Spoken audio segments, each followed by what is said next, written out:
ang Yutang Albuera usa lamang kagamay nga komunidad.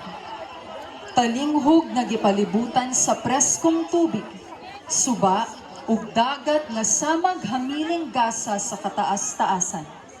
Dinhi namuyo ang mga Albuerano nga matinabangon ug madasigon. Sa paglabay sa panahon, ang Albuera misidlak, ang dagat nahimong kusgan nga makanunayon nga kauban sa mga tawo. Diin ang pangisda misangko isip pangunahang panginabuhi. Apan, sama sa tamang matahom nga kasaysayan, miabot ang unos. Dihang miabot ang mga Moro, misulod ang kahadlok. Ang ilang vintas misuhop sa baybayon, nagdala og kagubot. Naguba ang kalinaw nga gipuy-an sa karaang mga Albuerano. Sa taliwala sa kagubot, ang katawhan mitindog.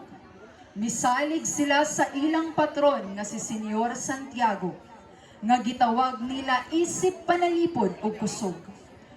Uban ang ilang bolo sa kamot ug pagtuo sa kasing-kasing, gipaninguha nilang balikdon ang kahapsay sa ilang yuta.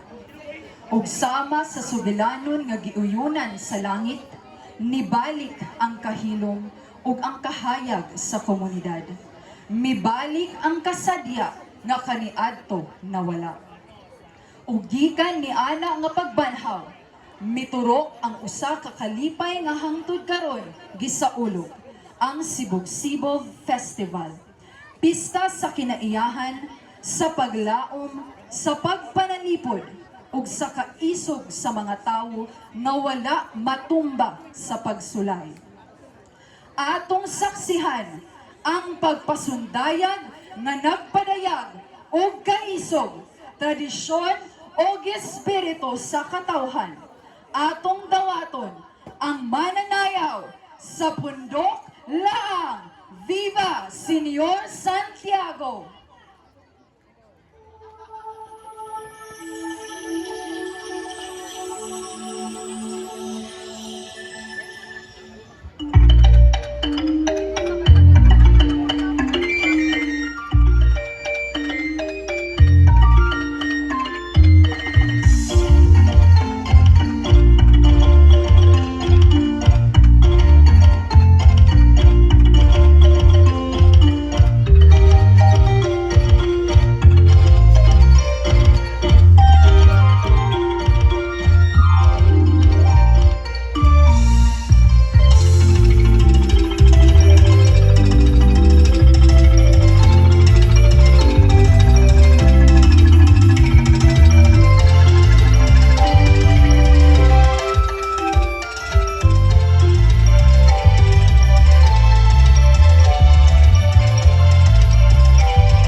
sa ulogong ta.